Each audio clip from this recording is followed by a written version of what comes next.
just going to read it to you guys. Immediately he made the disciples get into the boat and go before him to the other side while he dismissed the crowd. And after he dismissed the crowds, he went up on the mountain by himself to pray. When evening came, he was there alone. But the boat by this time was a long way from the land, beaten by the waves, for the wind was against them. And in the fourth watch of the night he came to them walking on the sea. But when the disciples saw him walking on the sea, they were terrified and said, "It is a ghost," and they cried out in fear. But immediately Jesus spoke to them, saying, "Take heart, it is I, do not be afraid." And Peter answered him, "Lord, if it is you, command me to come to you on the water." And Jesus replied, "Come." So Peter got out of the boat and walked on the water and came to Jesus. But when he saw the wind, he was afraid, and beginning to sink, he cried out, "Lord, save me." Jesus immediately reached out his hand and took hold of him, saying to him, "O you of little faith, why did you doubt?" And when they got onto the boat, the wind ceased, and those in the boat worshipped him, saying, "Truly you are the Son of God." So kind of what they were talking about yesterday is we've all been Peter before. We've all felt this God calling to us and us answering the call, but then getting cold feet, and we just lose faith and we get burned out. And so tonight I just want to proclaim, just, God, I will trust you in these moments, right? Despite everything that's going on, whatever sin we're trying to tackle, God, we trust you. We trust your plan, and just that you love us through it all, right? If y'all go ahead and stand with me, we're going to just start worship, but that's just something I wanted to share.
Lord, you search me, how you know me.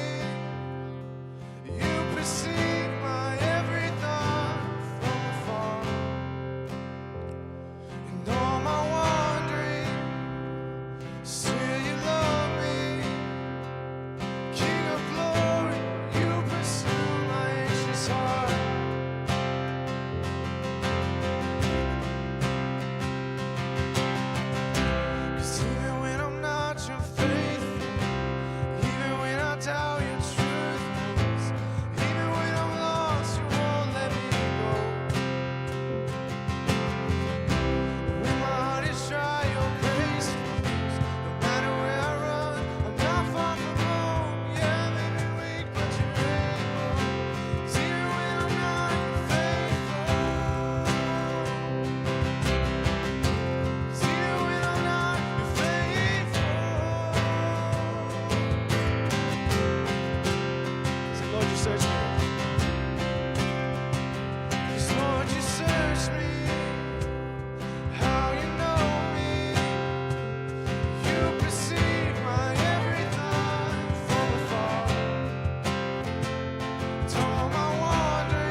Taking the step off the boat yet, that when you call, they would come, that they wouldn't be afraid to just hear the words from their Father, just feel the affection from their Father.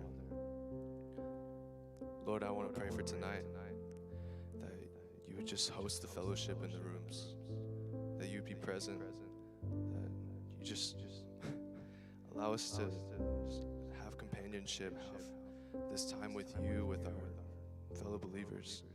It's such a privilege, God. In your name we pray, amen.